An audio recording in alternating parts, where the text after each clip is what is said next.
Il est 20 h. Bonsoir à tous. À la une de l'actualité, en hôpital de niveau 3 pour Tivaouane, le président Macky Sall pose la première pierre dans la cité de Maodo, un établissement de 300 lits pour une enveloppe de 46 milliards de francs CFA. Le chef de l'État s'est entretenu avec le khalife général Serigne Babacar Sy Mansour et s'est aussi recueilli au mausolée de Seydi El Hadji Malick Sy pour marquer le centenaire de la disparition de cet homme de foi. Plan spécial de désenclavement de Kolda, le processus est enclenché. La capitale du Fouladou va se doter de routes modernes.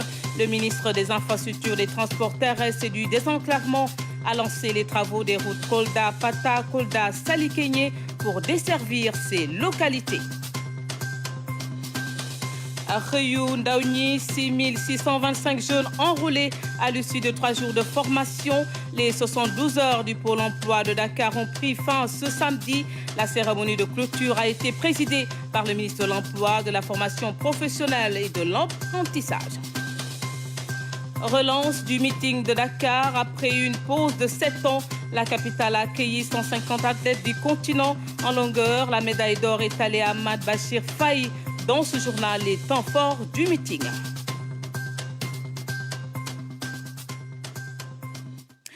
Bienvenue à tous. Après Kaffrine, Kédougou, Touba, Agnam et Sédhiou, Tivaouane va bientôt disposer d'un hôpital de niveau 3.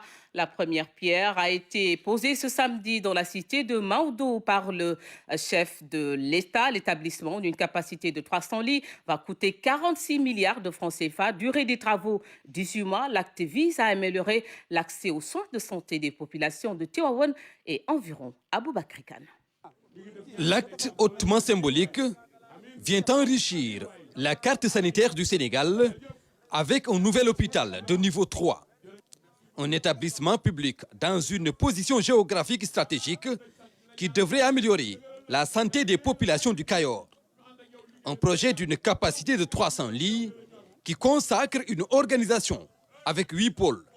Les consultations externes, le pôle hospitalisation du jour, dans la consultation externe, le pôle plateau technique, le pôle mère-enfant, le pôle cardiologie et pneumologie, le pôle urologie gériatrie, les hospitalisations de la médecine et des spécialités médicales, ainsi que la spécialisation de la chirurgie et des spécialités chirurgicales. Donc c'est des pôles qui ont une cohérence dans la prise en charge du patient. L'hôpital de Tivaouane vient ainsi renforcer le programme de construction d'infrastructures sanitaires à travers tout le Sénégal. Nous restons dans le temps de l'action, le temps de l'équité territoriale et de la justice sociale, le temps du Sénégal de tous et du Sénégal pour tous. Le centre hospitalier va disposer de tous les services médicaux, chirurgicaux et d'aide diagnostique répondant aux normes internationales. Il sera également doté d'une unité de prise en charge des grands brûlés du fait de la proximité d'entreprises minières et chimiques dans la région. Ce sera hôpital Seydi El Hadji Malick Sy de Tivaouane.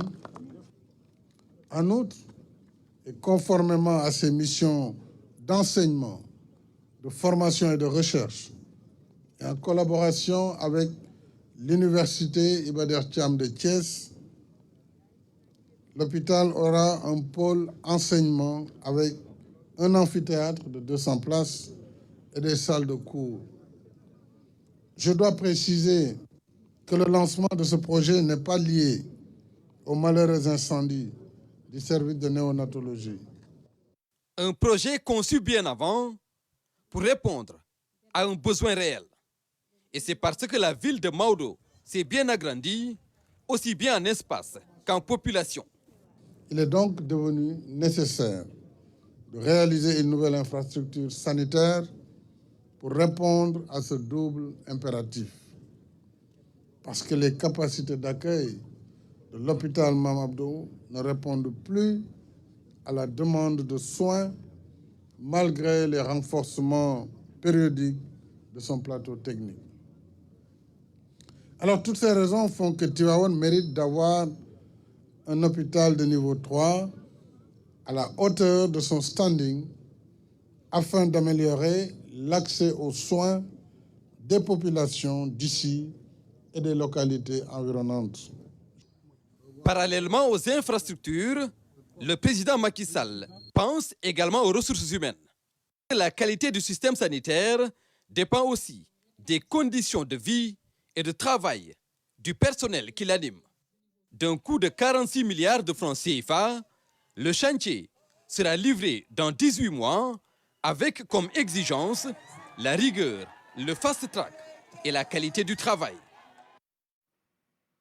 Le président Macky Sall qui a également pris part à la cérémonie officielle du centenaire du rappel à Dieu de Maodo, un événement co-parrainé par le chef de l'État et Sa Majesté le roi du Maroc. Le président Macky Sall a témoigné à la famille de Seydi El Hadji Malick Sy son soutien renouvelé et son attachement à la ville sainte et à l'héritage de Maodo. Voici un extrait de son discours.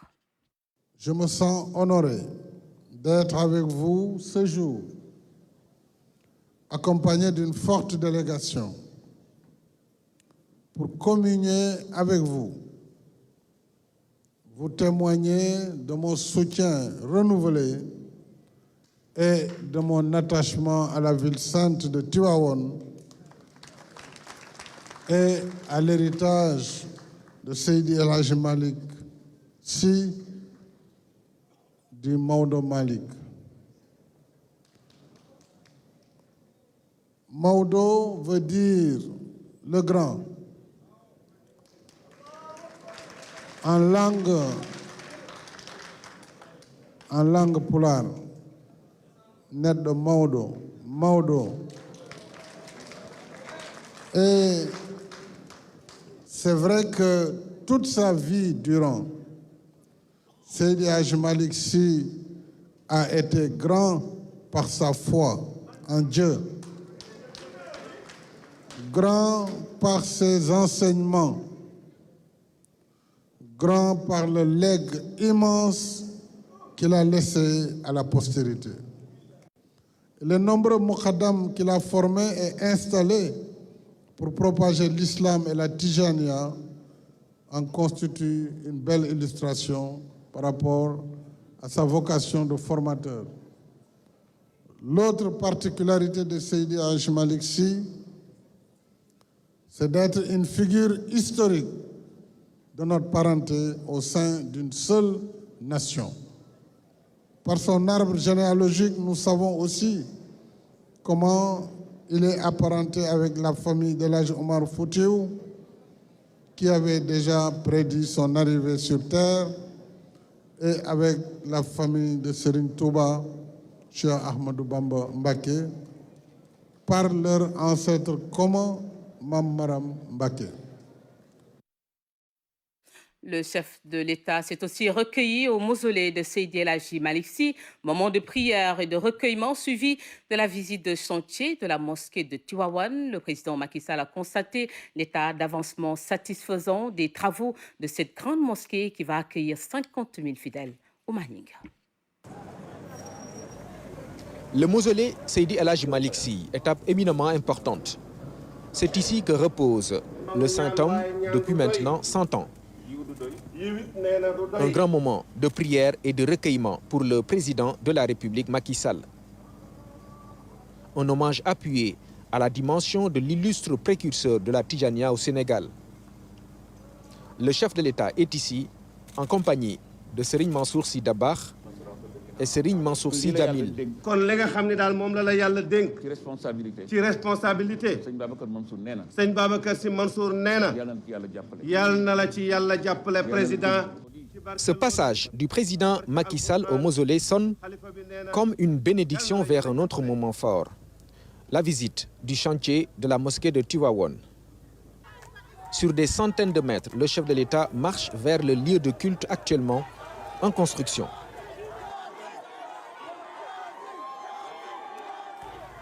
Sur place, des explications ont été données sur le projet qui réhabilite en même temps la mosquée du Saint-Homme, construit en 1904. Les instructions du Khalife sont de 2 niveaux.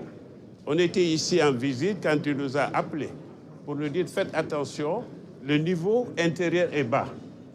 Pour cause, parce que la mosquée était là avant les routes. Quand les routes ont été construites, la mosquée se trouvait en contrebas. Ensuite, il nous a dit ne siggi. Sigibi, c'est à cause de la mezzanine qui était à 6 mètres et qui posait un peu un problème. L'idée de réhabiliter la mosquée est née en 1978 sous le khalifa de Serigne Abdoul Aziz Sy Dabakh.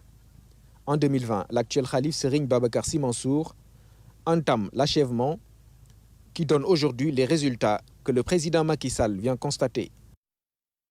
Notre modèle pour cette mosquée, c'est Masjidou Nabi à Médine. Donc on essaie de répéter tout ce qu'on trouve là-bas, aussi bien en termes de forme qu'en termes d'usage et des matériaux qu'on utilise même pour le second œuvre.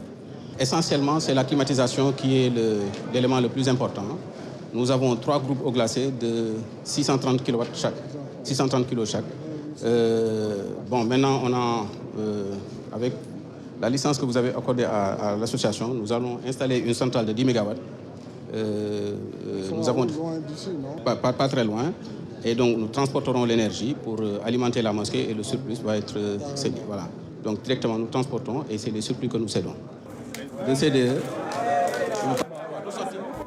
Bâtie sur une superficie de 27 000 m², la mosquée de Tivaouane va se répartir en une grande salle de prière qui reprend l'ancienne, à laquelle s'ajouteront 2 salles attenantes. En superstructure, on dénombre 3 minarets, dont 2 culminent à 56 mètres. Celui qui est sur le minbar s'élève à 82 mètres. À l'issue des travaux achevés à 80%, plus de 50 000 fidèles pourront fréquenter l'esplanade et les salles de prière de la grande mosquée de Tivaouane. Après cette visite guidée, le président de la République Macky Sall a aussi visité l'exposition qui revient sur la vie et l'œuvre de Seydi El Hadji Malick Sy, un moment particulier qui justifie la célébration du centenaire de la disparition de Maodo. En séjour à Tivaouane pour les besoins du centenaire de la disparition de Seydi El Hadji Malick Sy, le président de la République s'est entretenu avec le khalife général Serigne Babacar Sy Mansour. Le chef de l'État a magnifié la vie et l'œuvre de Seydi El Hadji Malick Sy. Le khalife général Serigne Mbaye Sy Mansour, de son côté, a exprimé sa reconnaissance au chef de l'État pour sa présence et les actes qu'il pose dans la ville sainte. Nous retrouvons Maninga. L'entame est symbolique de l'importance de la visite que le président Macky Sall effectue à Tivaouane ce samedi. Accueilli par l'ensemble de la famille de Seydi El Hadji Malick Sy, le président de la République a tenu à rendre visite au khalife général de Tidjane, Serigne Babacar Sy Mansour. Dans cet entretien cordial, comme d'habitude, le chef de l'État a transmis le message de solidarité de toute la nation sénégalaise à l'occasion de la célébration du centenaire de la disparition de Seydi El Hadji Malick Sy. Un grand jour, souligne le président Macky Sall, qui met en exergue la vie et l'œuvre du saint homme, dont le rôle pour le rayonnement de l'islam est impressionnant.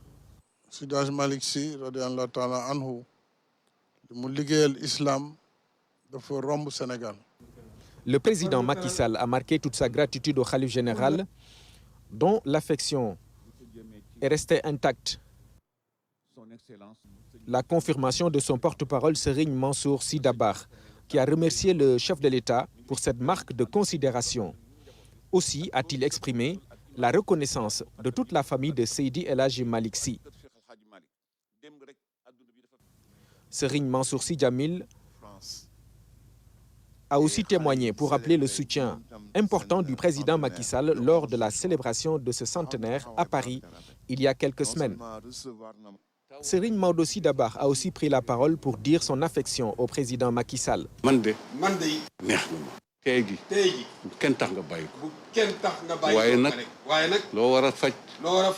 Il sera suivi dans ces mots aimables du khalife général Serigne Babacar Sy Mansour, qui a une nouvelle fois rappelé ces rapports qui datent de longtemps et qui se consolident en réitérant toute son affection lui aussi au président de la République Macky Sall.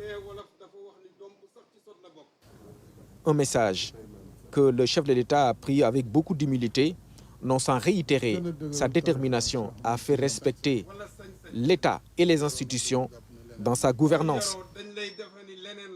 Souligner la présence d'une délégation marocaine envoyée par le roi Mohamed VI, un acte de haute portée à la mesure des relations étroites entre la famille d'El Hadji Malick Sy et celle de la Tidjania au Maroc. Les relations séculaires entre le Sénégal et le royaume chérifien sont aussi en exergue. Et après Tivaouane, le Sud, pour assister au lancement du plan spécial de désenclavement de Kolda, la capitale du Fouladou va se doter de routes modernes. Le ministre des Infrastructures, des Transports terrestres et du désenclavement a lancé les travaux des routes Kolda-Pata, 72 km, et Kolda-Salikegne, 30 km, des routes qui permettent de désenclaver ces localités, nous dit Abdoulaziz Ban. À Kolda, le ministre des Infrastructures, des Transports terrestres et du désenclavement a d'abord visité le pont de Hillel pour s'inquiéter de l'état d'avancement des travaux. Mansour Faye a aussi posé la première pierre des travaux de bitumage de la route Kolda-Pata et de la bretelle de Ndorna, longue de 72 km. Il a par la suite lancé les travaux de bitumage de la route Kolda-Salikegne, longue de 30 km. Des infrastructures qui permettront d'améliorer l'état du réseau routier afin d'accroître la compétitivité de la capitale du Fouladou. Ces travaux vont totalement désenclaver la région en renforçant l'intégration sous-régionale avec les 3 pays limitrophes de la région que sont la Gambie, la Guinée-Conakry et la Guinée-Bissau. Et c'est pour cette raison que nous vous demandons, Monsieur le ministre, d'être notre interprète auprès de son Excellence, Monsieur le Président de la République, Monsieur Macky Sall, pour lui manifester notre reconnaissance et notre gratitude pour l'attention particulière apportée à la région de Kolda. Je voudrais exprimer ici tout mon honneur, tout mon bonheur d'avoir vécu ce jour, parce qu'on vient de lancer le bitumage de la route Kolda-Salikegne. Ici, nous comprenons intégralement la notion de plan Sénégal émergent. J'ai toujours dit que l'émergence, ce n'est pas de la litanie. L'émergence, ce sont des faits concrets. L'émergence, c'est quand la lumière jaillit. L'émergence, c'est quand l'eau jaillit des forages et des robinets. L'émergence, c'est quand il y a du goudron de Pata à Salikegne. La région de Kolda va ainsi bénéficier du plan spécial de désenclavement, ce qui permettra d'avoir des infrastructures de qualité dans le Fouladou au grand bonheur des populations. Le président de la République a spécialement décidé de réaliser des actions de grande envergure pour la région de Kolda. Elle connaît encore un niveau d'enclavement assez élevé et ses populations éprouvent de réelles difficultés pour accéder aux services sociaux de base. C'est pourquoi les investissements dans ce domaine vont se poursuivre dans cette région. Ainsi, il est prévu le bitumage des axes suivants: Kolda-Salikegne, Kolda-Pata, Biaro-Medina-Pakal, Kabendou-Wassadou, frontière Guinée, et des travaux de voirie à Kolda et à Vélingara. Au total, la région de Kolda va bénéficier de près de 244 km de routes revêtues, en plus des travaux en cours d'achèvement, dont le pont de Hillel et les axes de la boucle du Fouladou, Dabo, Fafakou, Medina Yorofla et Medina Yorofla-Pata, pour un linéaire de 103 km.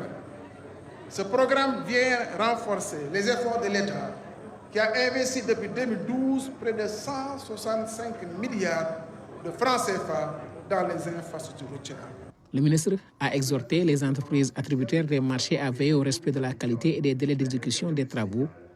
Les artistes locaux ont profité de cette tribune pour montrer leur satisfaction quant au lancement des travaux dans la capitale du Fouladou.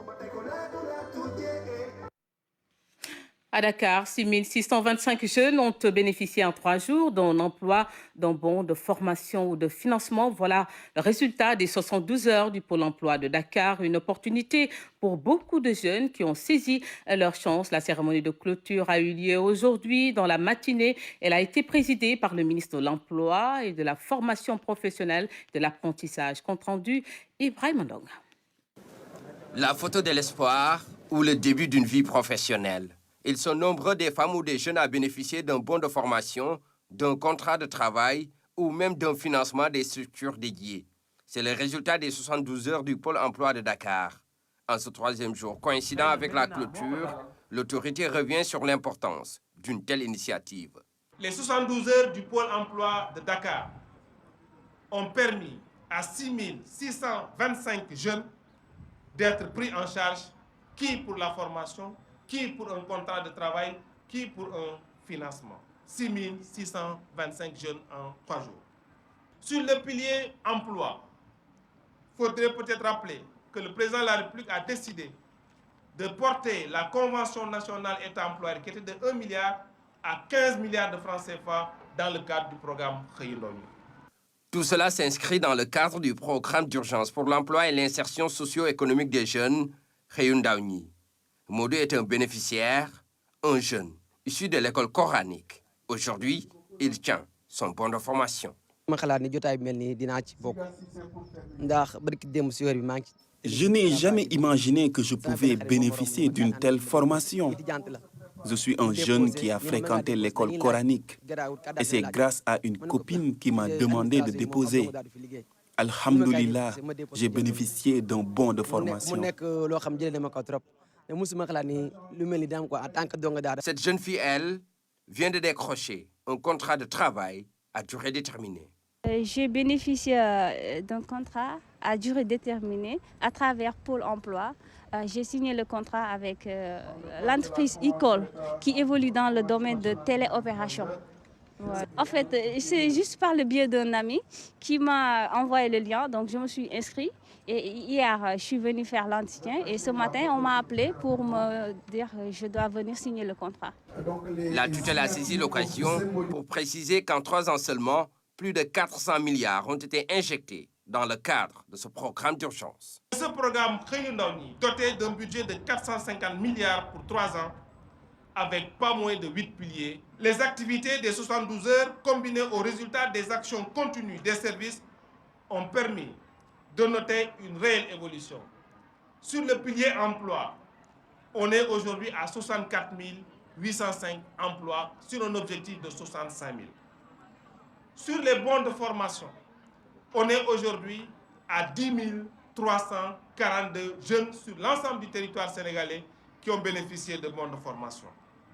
Sur le pilier financement, le nombre de bénéficiaires est passé de 86 023 en mars à 86 146, faisant ainsi évoluer le montant de 19 420 millions de francs CFA à 19 526 millions de francs CFA. Le programme d'urgence pour l'emploi et l'insertion socio-économique des jeunes découle de la vision du président Macky Sall. L'objectif est clair, lutter contre le chômage des jeunes qui sont en quête permanente de mieux-être. Autre activité, le Salon du développement à l'international des PME s'est tenu au centre des expositions de Diamniadio. La DPME veut ainsi promouvoir le développement de Made in Sénégal, notamment dans le contexte de la ZLECAf, un espace grand public qui a pour objectif de réunir des capitaines d'industrie, des entrepreneurs, des consultants et des banquiers. Compte rendu à Wandiaï. Les petites et moyennes entreprises jouent un rôle prépondérant dans l'économie de notre pays. Leur dynamisme n'est plus à démontrer. Le comité scientifique du Salon du développement à l'international des PME a élaboré une thématique sur l'accès au marché international. Les PME sénégalaises connaissent des difficultés liées aux exportations. Tout le monde sait que l'exportation joue un rôle important dans la croissance économique. Donc pour avoir des points de croissance, il serait intéressant de booster, entre autres, l'exportation et notamment des petites et moyennes entreprises qui représentent aujourd'hui au Sénégal 99,8% du tissu économique. Donc l'ADPME, dans son rôle donc, de booster la création d'entreprises, la densification du tissu économique et le renforcement de la compétitivité, donc à organiser ce salon, n'est-ce pas, pour renforcer la compétitivité des entreprises au niveau international, donc développer les exportations, n'est-ce pas, de nos entreprises au niveau international. Le financement à l'exportation pose également problème. Les coûts sont difficiles à supporter. L'exportation a des coûts, n'est-ce pas, énormes. Il y a des problèmes en tout cas pour financer, pour garantir même les produits qu'on doit exporter. Hein. Il y a des problèmes également de risques d'exportation, des échanges, etc. Donc tous ces problèmes ont été discutés et des solutions également ont été identifiées et posées sur la table. L'amélioration de l'environnement de l'exportation a été évoquée. La douane et le COSEC sont des structures performantes qui ont été citées. Un partage d'expérience a été fait avec la douane espagnole pour montrer les meilleures pratiques. Dans la même dynamique, le bureau de mise à niveau a piloté un programme justement pour financer les petites et moyennes entreprises dans le sud-est. 79 entreprises ont été accompagnées pour un montant total de plus d'1 milliard de francs CFA à Tambacounda. Des cliniques, des entreprises de transformation de produits locaux et promoteurs hôteliers ont été financés. À Tambacounda, nous retrouvons Tchorojan. Acteurs économiques, opérateurs financiers ont fait face à la commission de l'Observatoire de la qualité des services financiers à la Chambre des métiers de Tambacounda. Au menu des échanges, comment solutionner les différends qui opposent souvent les structures bancaires et leur clientèle. Pour quitter une banque A et aller vers une banque B, lié au certificat d'engagement ou de non-engagement qui doivent être délivrés si effectivement il n'y a plus d'engagement au niveau de la banque que nous voulons quitter. Il y a aussi des questions liées au débit à tort. Parfois, tu peux aller dans un GAP, demander une somme X. Cette somme-là est débitée malgré que vous n'avez pas reçu les sous. Donc nous pensons qu'une éducation financière doit être délivrée à toutes ces préoccupations. Pour le médiateur des banques et services financiers décentralisés et de la Poste, la justice doit être le dernier recours après plusieurs tentatives en médiation. Souvent, une décision de justice apporte une rupture, apporte un divorce dans la relation que nous pouvons en tenir. Mais si c'est la conciliation, si c'est la médiation, nous pensons que la relation pourra perdurer malgré les problèmes qu'on connaît dans son fonctionnement. Le lien entre clientèle et services bancaires doit être une relation de confiance. En cas de conflit, il est préférable de recourir à la médiation et à la conciliation pour un règlement à l'amiable. À la suite du Conseil des ministres de l'UEMOA tenu ce vendredi à Dakar, la BOAD et la BADEA, la Banque arabe pour le développement économique en Afrique, ont signé une convention dans le cadre du plan Djoliba de la Banque africaine qui vise justement à augmenter de 50% le financement des projets au niveau des États membres de l'Union. Plus de précisions avec Fatou Saro. À travers la signature de cette convention, la Banque arabe pour le développement économique en Afrique apporte son soutien au plan stratégique Djoliba de la BOAD. La Banque ouest-africaine de développement s'est dotée pour objectif premier de démultiplier son action de développement dans tous ses États. C'est l'ambition du plan Djoliba que nous avons présenté maintes fois au Conseil des ministres. Notre banque, tout comme d'ailleurs notre continent et nos entreprises, restent sous-capitalisées pour pouvoir agir à la hauteur des ambitions des États. Voilà pourquoi depuis 2 ans, la Banque ouest-africaine de développement n'a ménagé aucun effort pour convaincre ses actionnaires d'abonder de nouveau à son capital pour attirer de nouveaux partenaires stratégiques. L'augmentation de capital envisagée est de l'ordre de 1,5 milliard de dollars. Il permettra à l'institution de répondre aux besoins en financement des États membres de l'Union pour le développement durable. La Banque arabe pour le développement économique en Afrique, BADEA, a décidé d'accompagner sa sœur, la BOAD, dans son projet Peninsula pour le doublement du capital. C'est dans cet esprit que la BADEA a pris l'engagement donc de contribuer au financement des participations des États, mais aussi de se joindre aux actionnaires de la catégorie B et travailler aussi à augmenter le volume de ressources qu'elle pourrait mettre à la disposition de la banque selon des modalités qui sont actuellement en cours de discussion entre les équipes techniques. Ainsi, la Banque ouest-africaine de développement vise à accroître de 50% le financement des projets, soit environ 6 milliards de dollars de nouveaux prêts.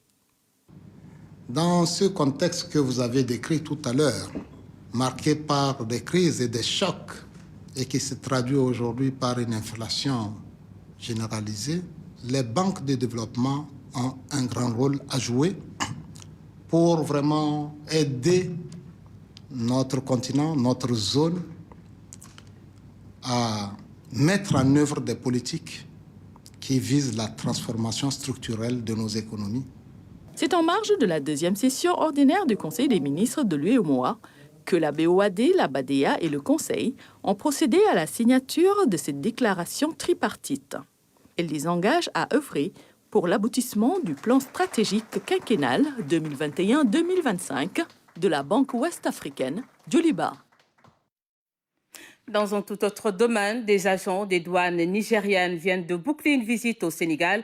Ils étaient venus s'inspirer de l'expérience des douanes sénégalaises dans plusieurs domaines, les performances des systèmes d'information douanière de notre pays et ses applications techniques ont particulièrement intéressé la partie nigérienne. Moussa Mané. Composé de hauts gradés de personnel d'encadrement et d'auditeurs de l'Académie des douanes du Nigeria, la délégation est venue capitaliser l'expérience des douanes sénégalaises en matière de systèmes d'information, de transformation numérique et de gestion des données douanières. Axe du thème choisi par l'OMD pour l'année 2022 et qui ont été au centre de la Journée internationale de la douane de janvier dernier. L'opération des douanes est un carrefour d'informations extrêmement stratégique. Dans le cadre de l'import-export, dans le cadre des échanges avec des administrations sœurs, que sont les impôts, les services du commerce, les services du trésor public, toutes les administrations qui gravitent autour des métiers de la douane. L'attraction de la visite a été la direction des systèmes d'information. Ici, le Gaïndé et l'apport de ces applications dans la performance de l'administration des douanes ont été au cœur des échanges. C'est également l'interopérabilité des systèmes d'information. Il faudra que le système d'information du Sénégal puisse parler avec le système d'information malien, ou gambien, ou guinéen, et assurer la fiabilité des données, qui est extrêmement chère aujourd'hui dans la détermination des politiques douanières au niveau de la CEDEAO. L'école des douanes, l'UMCC et les enquêtes douanières ont été également visitées. Partout, les services ont mis à la disposition de leurs collègues nigérians des corpus de connaissances dans des domaines stratégiques dont celui de la sécurité de la chaîne logistique internationale. Les experts africains sont assez outillés pour pouvoir faire parler nos systèmes d'information. C'est ce qui nous est arrivé quand nous avons gagné et que le Mali a Sidonia. On n'est pas passé par des experts d'ailleurs pour que Gaïndé et Sidonia se voient et se parlent. Et c'est aussi les problématiques liées à l'analyse du risque, au renseignement et au ciblage. Pour le chef de la délégation, le choix des Gablous de la République fédérale du Nigeria s'explique par le leadership de l'administration des douanes du Sénégal au niveau régional et la nécessité de développer une coopération entre douanes ouest-africaines. Vous noterez que nous avons les mêmes challenges, les mêmes défis. Et nous, quand on a regardé un peu au niveau africain, nous avons ciblé l'Égypte, la Sierra Leone et la Côte d'Ivoire, mais particulièrement le Sénégal, parce que les douanes sénégalaises ont quand même une solide expérience dans beaucoup de domaines. Nous avons beaucoup appris et nous allons immédiatement, dès notre retour, commencer à appliquer, donc à démultiplier l'expérience au niveau de nos bureaux et services. La douane sénégalaise mise elle aussi sur des expériences comme celle de la douane du Nigeria pour réussir son positionnement dans l'exploitation prochaine du pétrole et du gaz. Une mission de haut niveau a récemment séjourné au Nigeria, séjour durant lequel les douaniers sénégalais ont tiré le meilleur de l'expérience de leurs collègues nigérians en matière de prise en charge du pétrolier et du gazier dans les opérations douanières. Et au même moment, les forces armées sénégalaises réceptionnent de nouveaux équipements militaires, divers matériels pour plusieurs unités opérationnelles. La cérémonie de réception a été présidée par le ministre des Forces armées en présence du chef d'état-major général des armées. Nous retrouvons Moussa Mané. Le ministre des Forces armées passant en revue le matériel réceptionné au profit des armées du Sénégal. Des équipements de mobilité terrestre, d'armements variés et de matériel à usage spécifique.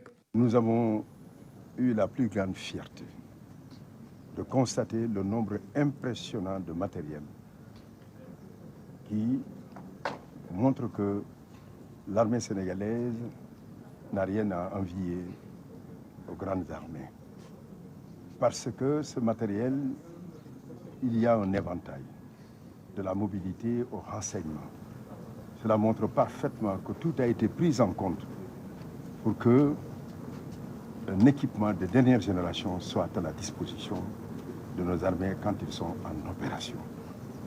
Je voudrais en profiter pour féliciter le chef d'état-major général des armées qui n'a ménagé aucun effort pour que ce programme qui a été établi puisse être réalisé selon les vœux du président de la République, Macky Sall, chef suprême des armées. La réception de ce matériel constitue une étape importante de l'ambitieux plan d'équipement mis en œuvre depuis plusieurs années par l'État du Sénégal. Il vient accompagner la montée en puissance des armées sénégalaises. Ces équipements, faut-il le rappeler, ont été obtenus grâce à la mobilisation des fonds nationaux. C'est pourquoi, d'ailleurs, ils cadrent parfaitement avec les besoins induits de notre projet de montée en puissance.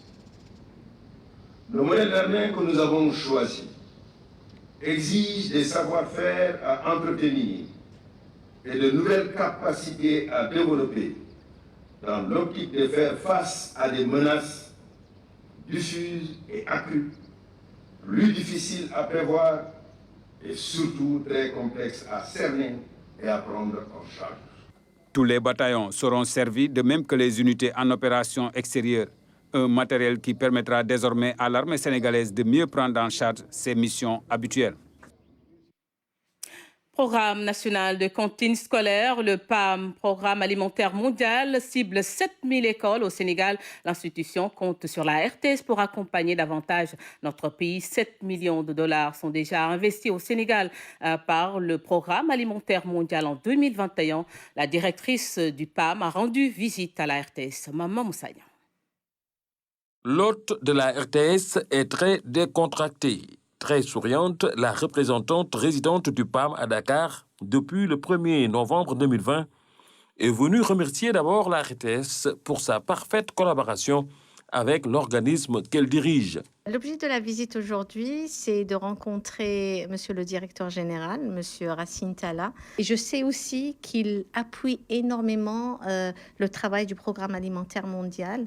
Je suis passée à l'émission Kenkiliba et je peux partager avec vous que j'ai rencontré Monsieur le président Macky Sall. Il m'a dit: Madame, je vous ai vu à l'émission Kenkiliba. Et on a fait beaucoup d'autres émissions au niveau de la RTS. La RTS nous suit partout. Elle nous suit sur le terrain. Elle nous suit au cours quand on fait des conférences. Et ça, encore une fois, ça nous a beaucoup aidé. Mais pas seulement au niveau du Sénégal. Ensuite, Madame Fatiha Terki, de nationalité algérienne, qui cumule 25 ans d'expérience dans le système des Nations Unies, veut renforcer ses relations avec la RTS. La RTS qu'elle considère comme le canal adapté au programme du Programme alimentaire mondial qui touche aujourd'hui près de 35 000 enfants au Sénégal.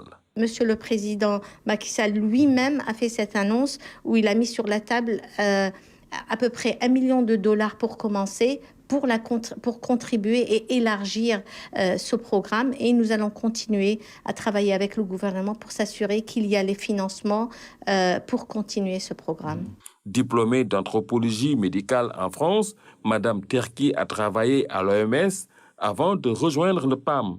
Sans doute, c'est pourquoi elle maîtrise parfaitement le système. Elle a injecté 7 millions de dollars en 2021 au Sénégal sous forme de transfert cash pour des produits locaux pour les cantines scolaires. Que du cash. On n'achète pas, tout est local et ça permet l'effet catalytique, entre parenthèses. On nourrit l'enfant, mais en fait, il y a un investissement, une contribution aux économies locales. Il y a beaucoup aussi de formation. Ça, c'est un paquet de services. Par exemple, en 2021, nous avons fait un transfert sur une année de 7 millions de dollars. Le directeur général de la RTS a salué la collaboration parfaite entre les deux institutions. 7000 écoles seront bientôt bénéficiaires du programme des cantines scolaires dans les 5 prochaines années, conformément au programme national de l'État du Sénégal. À présent, ce communiqué relatif à la détermination du temps d'antenne quotidien réservé aux listes de candidats à la RTS et au tirage au sort pour lors de passage à l'émission consacrée à la campagne électorale. La campagne électorale pour les élections législatives du 31 juillet 2022 s'ouvre le dimanche 10 juillet 2022 à 0h et prend fin le vendredi 29 juillet 2022 à minuit. Le temps d'antenne mis à la disposition des candidats est diffusé par le service public de l'audiovisuel et divisé en 2 fractions dont la quotité est déterminée par l'organe en charge justement de la régulation des médias. En application de ces dispositions, le CNRA invite les partis politiques, coalitions de partis politiques et entités indépendantes dont les listes sont déclarées recevables pour les élections législatives du 31 juillet 2022 à désigner leurs représentants à la réunion prévue dans les locaux justement 6 à l'immeuble à Tamaro, 10e étage, rue Mohamed 5, angle Jules Ferry, le mardi 28 juin 2022 à 12h. Compte tenu de l'importance de l'ordre du jour, la présence de tous est requise. Communiqué signé par le président de l'Assemblée du CNRA. Les organes justement de régulation des médias sont plus que jamais obligés de collaborer pour lutter contre les dérives observées sur les espaces médiatiques. C'est la conviction du président du CNRA, Babacar Diagne, recevait son homologue français Roch-Olivier Mister. Il était aussi question justement de la prochaine réunion des réguleurs francophones. Moussa Mané, pour plus de précision. On est arrivé à un moment d'exigence de collaboration, d'exigence de partenariat. Et c'est extrêmement important. Pour plusieurs raisons. D'abord parce qu'il faut lutter contre les propos haineux. D'abord parce qu'on a réalisé que cela ne pouvait plus se faire à l'échelle d'un pays. C'était forcément à l'échelle de plusieurs pays. Et nous sommes attentifs par rapport à ce qui sera fait par l'Union européenne. Et l'objet de nos échanges, l'objet de nos collaborations, c'est de voir ensemble comment on peut partager nos expériences, comment on peut partager nos approches pour arriver à dessiner une régulation qui soit à la fois respectueuse des valeurs de nos démocraties, respectueuse bien sûr de la liberté d'expression. Comme dans les médias traditionnels, il faut respecter cette liberté qui est une valeur fondamentale de nos pays, mais en même temps répondre aux besoins de protection des publics. Ces réflexions sont engagées, elle n'est pas finie. Vos contributions, les échanges qu'on aura à travers le président Diagne, nous apporteront beaucoup par rapport à cela. Parce que, in fine, il s'agira d'avoir des dispositions plus ou moins innovantes. Bien entendu, il existe déjà un dispositif juridique, comme la loi de 2008 sur la CDP.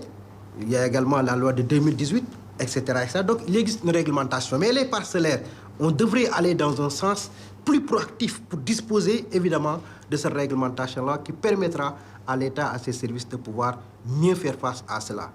Je terminerai par dire tout simplement qu'au-delà de l'État, je pense que c'est une demande sociale même. Ce n'est pas l'État du Sénégal seulement qui a besoin de cette réglementation, d'encadrer, de réguler les réseaux sociaux, mais c'est une demande sociale.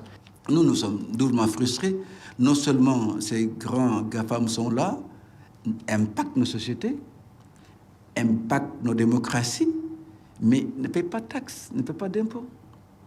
Donc aujourd'hui, sur beaucoup de plans, nous avons un peu le regard tourné vers ce qui se fait avec vous, avec l'Union européenne. Ça passera par l'éducation. Il faut arriver à apprendre très tôt aux plus jeunes à utiliser ces réseaux sociaux de manière citoyenne, responsable. C'est pas parce que on a un compte Twitter, Facebook qui protège votre anonymat qu'on doit écrire n'importe quoi, qu'on doit insulter ou agresser par des propos haineux les autres sur ces réseaux. Donc l'éducation est bien évidemment très importante.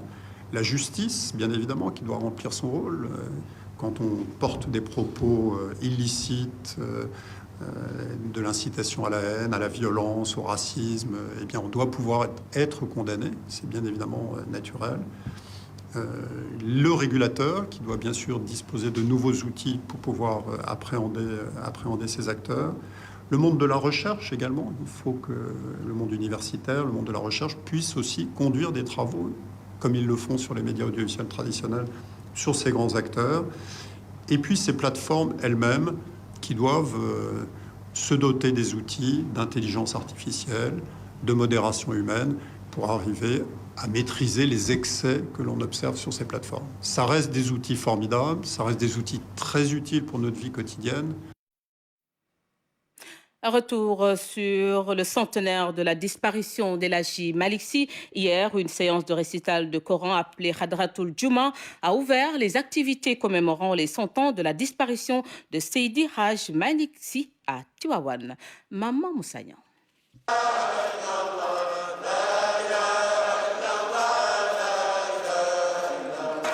Ce sont des milliers de fidèles qui ont pris part à la cérémonie religieuse. Sur plus de 2 km, les fidèles, vêtus pour la plupart de boubous blancs, ont passé plusieurs heures à proclamer l'unicité de Dieu par la parole. La Hadratul Juma s'accomplit le vendredi, entre la prière du Asr et celle du Maghreb. Le meilleur moment étant de lier sa récitation à la venue du Maghreb, Timis. Ce vendredi à Tivaouane, la Hadratul Juma est célébrée dans les zaouïas et presque partout.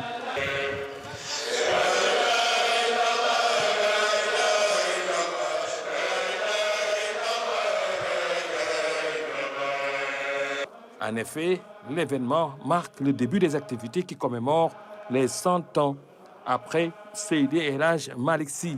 La Hadratul Juma, c'est surtout cette pose du drap blanc durant l'accomplissement du Asrou.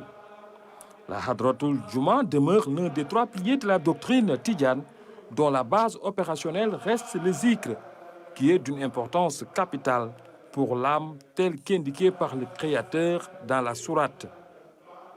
Le disciple, donc, doit être en permanence en communion avec son Seigneur, conformément aux recommandations divines pour avoir la félicité. À travers cette Hadratul Juma, c'est parti pour 4 à 5 jours de commémoration de la vie et de l'œuvre de Seydi Elhaji Malick Sy. Des moments intenses qui seront vécus à Tivaouane et dans plusieurs cités religieuses du Sénégal.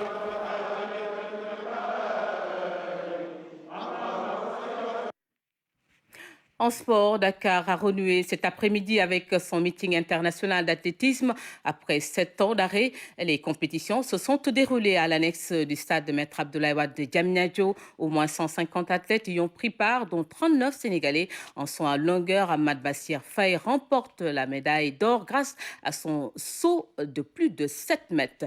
Plus de précisions dans ce reportage de Amadou Diallo et Fatou Diouf. Un meeting de relance sous le ciel de Diamniadio, l'annexe du stade de Maître Abdoulaye Wade, s'offre un bijou aux athlètes. Quasiment toutes les disciplines ont répondu à l'appel. Les épreuves nationales comme internationales ont été âprement disputées. Babacar Diané de l'Aïs Douane remporte le 400 mètres et... Au 400 mètres plat, chez les dames, c'est Fatou Sek du Saltigué de Rufisque qui arrive en tête. Toujours au 400 mètres plat, mais chez les messieurs, c'est le Tunisien Mohamed Fares, un sacré finisseur qui survole les derniers 150 mètres de la course et finit premier. Gina Bass, championne d'Afrique en île Maurice, domine les 100 mètres. Même son de cloche, c'est son compatriote Ibrahima Kamara. Ahmed Bassir Faye effectue un saut de 7,32 mètres et décroche la médaille d'or. Les athlètes sénégalais se sont bien illustrés durant ce meeting. Louis-François Mendy remporte les 110 mètres et Salissar le triple saut. Le cadre de l'annexe du stade de Maître Abdoulaye Wade constitue une issue de relance de l'athlétisme.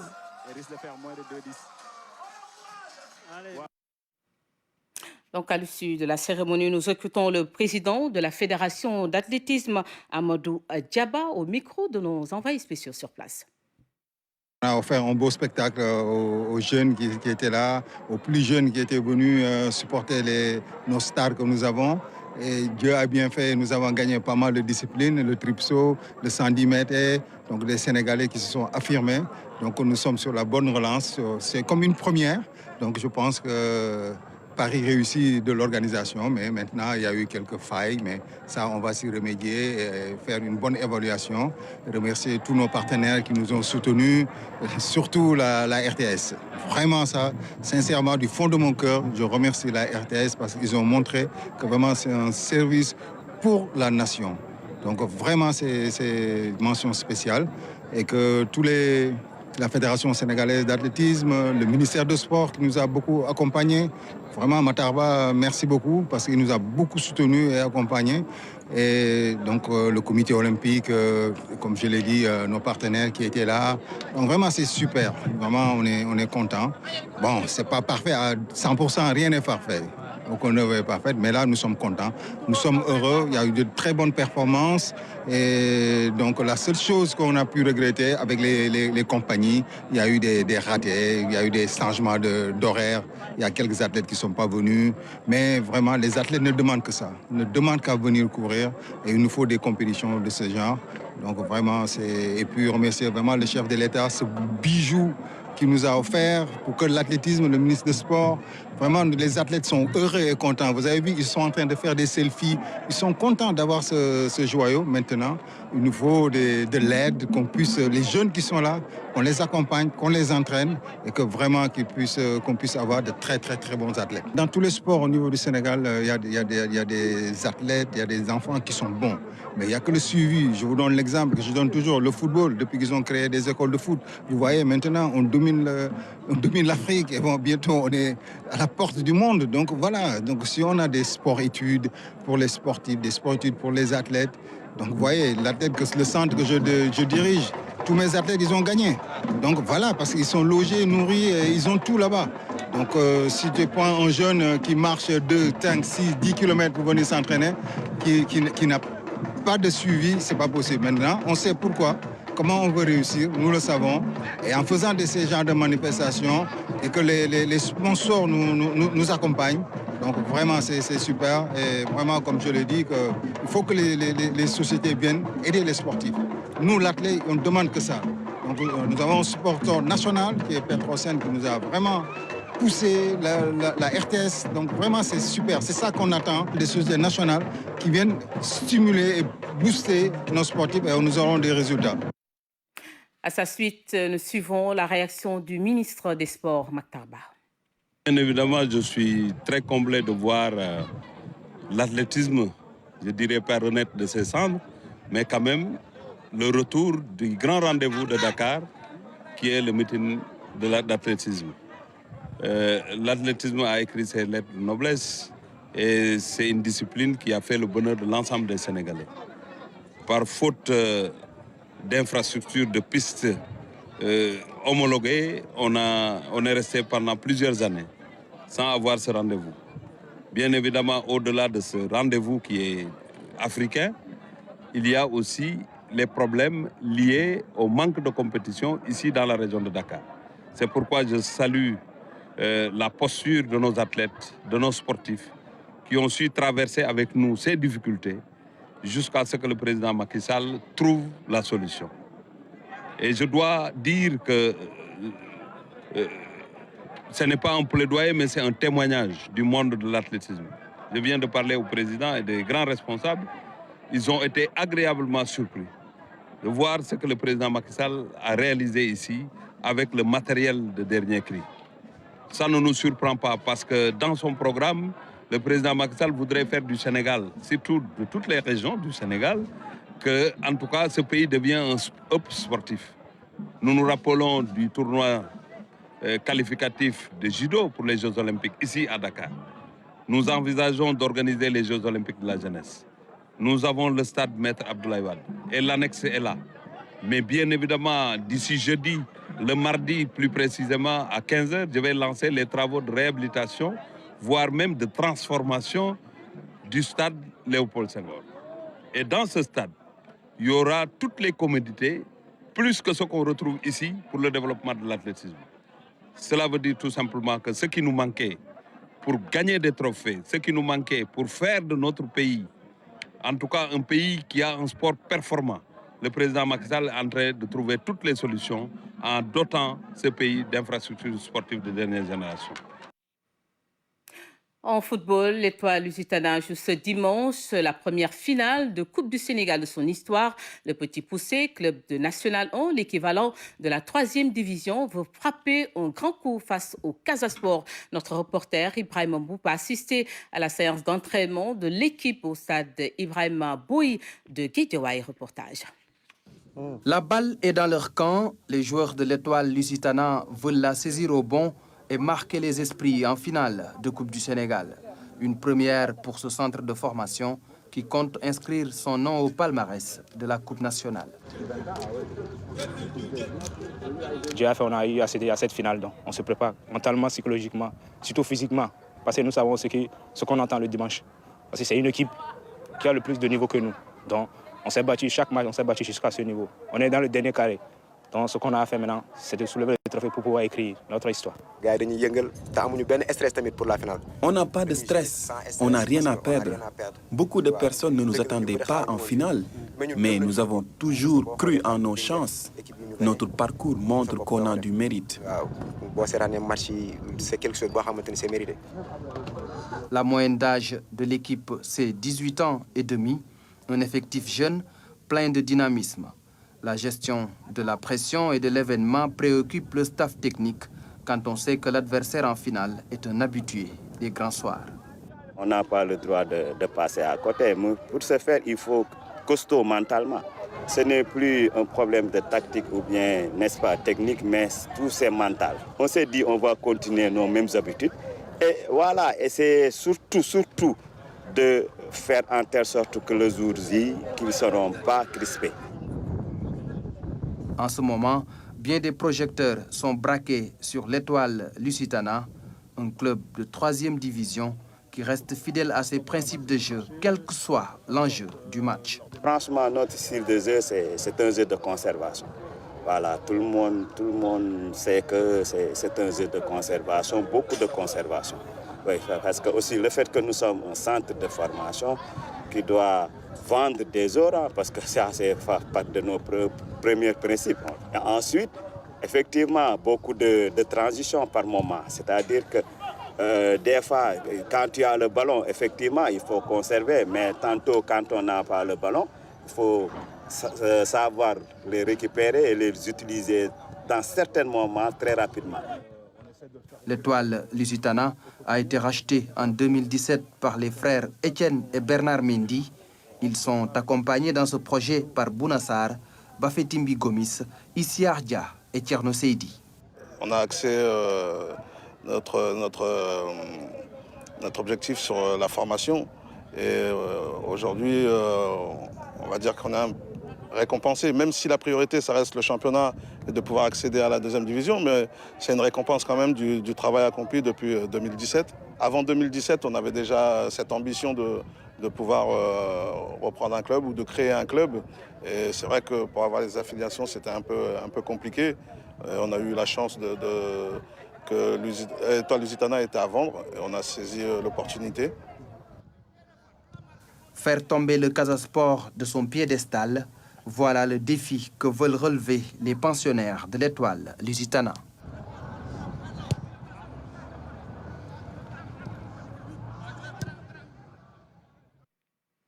Le Casa Sport, justement, détenteur du trophée à travers sa 2e finale d'affilée en Coupe du Sénégal, garde le trophée et prépare activement à sa finale. Le club de Ziguinchor veut réaliser le doublé après avoir remporté le championnat, prendre l'adversaire au sérieux et tout faire pour gagner ce trophée. C'est le maître mot au sein du club fagnon de la capitale du Sud. Nous retrouvons Abdoulaziz Ban.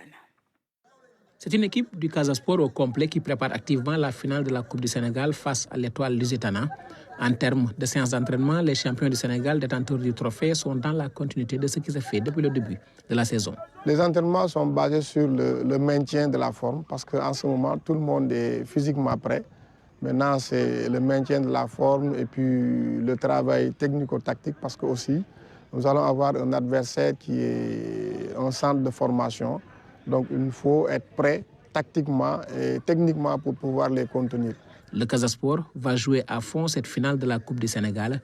Pour le club fagnon de la capitale du Sud, l'enjeu est multiple. On espère faire le doublé parce que le match n'a pas encore démarré, ce n'est pas encore fini.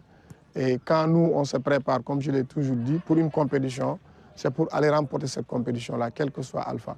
Maintenant, c'est dans la compétition qu'on va voir qu'on peut prendre ou non. Mais là où nous sommes, depuis la préparation de cette saison-là, notre objectif, c'est de remporter tout ce qui est devant nous. Nous sommes sur la bonne voie et nous allons continuer à travailler pour vraiment remporter ce trophée-là. Pas de pression pour cette finale. Le maître mot au Casa Sport, c'est la gagne pour battre des records. On est en train de montrer aux garçons ce qu'ils doivent faire. Je veux dire, dans votre vie sportive, dans la vie d'un club, dans la vie d'un sportif, il faut battre les records. Et les records sont faits pour être battus, pulvérisés et même écrasés. Vous êtes champion, vos prédécesseurs ont été champions ici. Vous avez gagné la Coupe du Sénégal, ceux qui étaient là avaient déjà gagné la Coupe du Sénégal. Vous, maintenant, il faut faire les doublés. Et à partir de ce moment, vous serez un cran au-dessus des autres. Les joueurs du Casa Sport sont motivés à l'idée de jouer une deuxième finale d'affilée. Pour eux, leur seule satisfaction sera de remporter Dame Coupe.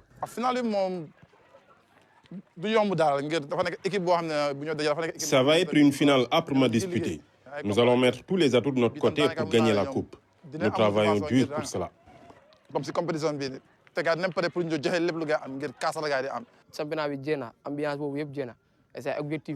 Nous avons déjà oublié le titre de champion. Nous nous concentrons sur cette finale pour la gagner. Nous voulons gagner et marquer l'histoire du club.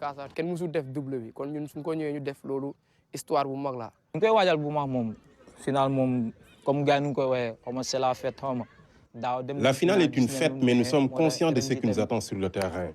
On va tout faire pour gagner cette Coupe du Sénégal, pour réaliser un doublé historique.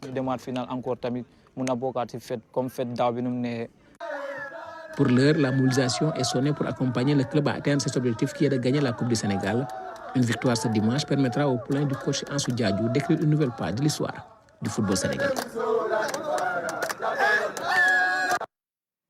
Éducation, l'inspection d'académie de Pikine Guédiawaye a célébré ses Miss Sciences et Miss Mathématiques sous le thème Leadership féminin dans les mathématiques et sciences. L'occasion a été saisie par les autorités académiques pour encourager la promotion des filles dans les filières scientifiques. Papa Kolingom.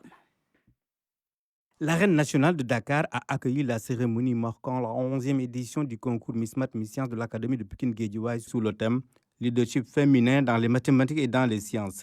Elles sont au total 7 lauréates à avoir été récompensées. À l'instar des autres académies, nous avons célébré cette cérémonie pour non seulement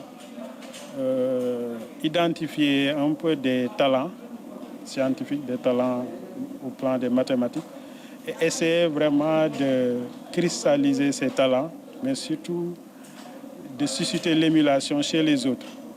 Et ça, nous le faisons en partenariat avec nos acteurs et on essaie à chaque fois d'offrir à nos filles, à nos élèves des modèles de réussite. Colonel Youhani Douane, médecin-chef de l'hôpital militaire de Ouakam, Madame Ndeye Adama Mbeng, coordonnatrice projet droit des filles au niveau de plan international, et Abdou Khadr Sarr, directeur général de Ciel Oil, ont été choisis comme modèle aux jeunes récipiendaires. C'est avec beaucoup de fierté, beaucoup d'émotion, vraiment beaucoup de joie que j'ai assisté à cette cérémonie. C'est vraiment des filles qui ont du mérite et j'espère qu'en fait qu'elles seront la relève de demain. Parce qu'en fait, il faut du tout pour faire en fait un pays. Et nous savons que les femmes, ce sont des bâtisseuses, ce sont des femmes engagées, ce sont des femmes pugnaces et qu'avec leur témérité et vraiment tout ce qu'elles ont comme qualité, elles pourront faire le Sénégal de demain. Le message, c'est exhorter ces filles à rester dans le cap de l'excellence. Encourager les corps professoraux, les parents, à faire davantage. Parce que les matières scientifiques, c'est de la motivation, c'est de la volonté, c'est un travail acharné. Les lauréates comptent maintenir le cap et invitent également leurs camarades à s'intéresser davantage aux filières scientifiques. Je suis très contente, mais je me dis que le concours national reste.